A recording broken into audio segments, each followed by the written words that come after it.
These two men earn the exact same salary, $65,000 a year. Same city, same rent, same age. Neither one inherits money. Neither one wins a lottery. Neither one starts a business. 20 years from now, one of them has a paid-off house and $500,000 invested. The other is still living paycheck to paycheck, wondering where it all went. The difference isn't income. It isn't luck. It isn't intelligence. It comes down to exactly 5 decisions.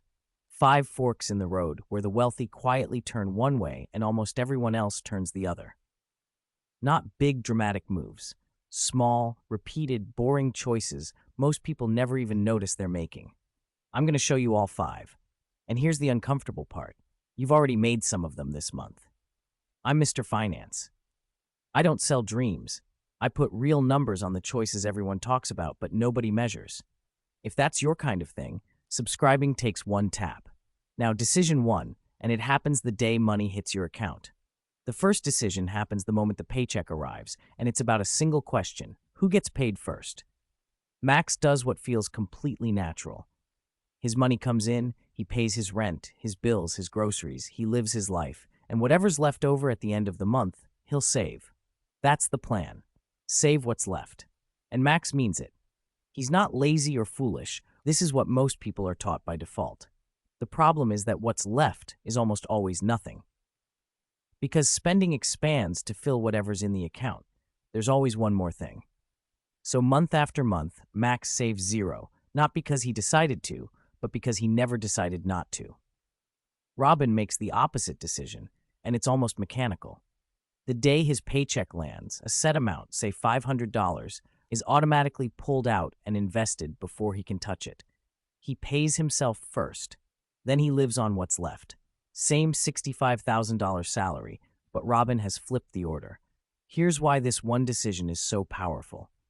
Robin isn't more disciplined than Max in the moment. He removed the moment entirely. The money is gone before willpower is ever involved. He's not resisting temptation every day. He set it up once and let automation carry it. Over 20 years, that automatic $500 a month at an 8% return becomes roughly $290,000. Max, saving what's left, has a fraction of that, often close to nothing. Same income. The entire gap started with one question. Does saving happen first or last? Pay yourself first. Automate it. That's decision 1, and it may be the most important one in this whole video.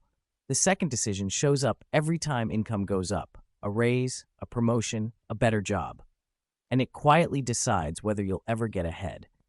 Max gets a $10,000 raise, and it feels amazing. He earned it. So he upgrades. A slightly nicer apartment, a newer car, a few better things. All reasonable, all things he can now afford. Within a few months, his spending has risen to match his new income, and he feels exactly as stretched as he did before the raise. This is lifestyle inflation, and it's the reason people earning 6 figures still feel broke. Notice, Max isn't doing anything wrong or stupid. He worked hard, he got a raise, he enjoyed it. That's human. But the raise bought him a nicer life without buying him a single step toward freedom. Robin makes a different decision. When his income goes up by $10,000, he keeps his lifestyle roughly where it was and sends most of the raise straight to investing. He lets himself enjoy a small slice. This isn't about misery, but the bulk of every raise goes to the future instead of the lifestyle. The rich almost universally do a version of this. They let their income rise faster than their spending, and they invest the difference. Each raise widens the gap between what they make and what they live on, and that gap, invested, is the entire engine of wealth. Max closes the gap every time he earns more. Robin widens it. Decision 2. When your income rises, does your lifestyle rise with it, or does the difference go to work for you? The third decision is about debt, specifically the everyday consumer debt almost everyone touches. Credit cards, buy now, pay later, car loans, stretched long. Max uses his credit card the way it's designed to be used against him. He carries a balance, not a huge one, a couple $1,000s that rolls from month to month. It feels manageable. He makes the minimum payment, but that balance is charging him something like 23% a year. He is, in effect, renting money at one of the highest interest rates in the entire economy to buy things that lost their value the moment he bought them. Here's the brutal math. While Robin's investments are earning him roughly 8% a year, Max's credit card is charging him 23. That's a 30-point swing between them on the same dollar. Robin's dollar is working for him. Max's dollar is working against him. Harder, faster, in the wrong direction. Consumer interest is compound interest pointed at your chest. Robin's decision isn't to avoid credit cards. He uses them constantly for the rewards and convenience. His decision is to never, ever carry a balance. He treats the card like a debit card that happens to give points and pays it in full every single month. He borrows money only when the thing he's borrowing for grows in value or earns income, never for a depreciating purchase. The wealthy understand a simple rule that most people never articulate. High-interest debt is a guaranteed negative return, and paying it off is the highest return, lowest risk investment available to you. There is no stock that reliably pays 23%. Killing a 23% debt is exactly that good. Decision 3. Does your debt make someone else rich, or do you refuse to rent money for things that fade? The fourth decision is the quietest of all, because it's about money that's just sitting there doing nothing, and most people never think about it at all. Max keeps his money where it feels safe, a regular checking or basic savings account earning essentially 0%. It feels responsible. The number never goes down, so it feels protected. But here's what Max can't see. Inflation is running at a few percent a year, which means his money is quietly losing purchasing power every single year it sits still. In 10 years, the same pile buys noticeably less. It looks safe. It's slowly melting. Robin makes the decision that feels riskier and is actually safer over time. His long-term money is invested in broad, low-cost index funds that own the whole market. Yes, it goes up and down. Some years it drops, and that's genuinely uncomfortable. But over any long stretch of history, that money has grown faster than inflation, while Max's safe money quietly shrank behind it. This is the decision that separates people who store money from people who grow money.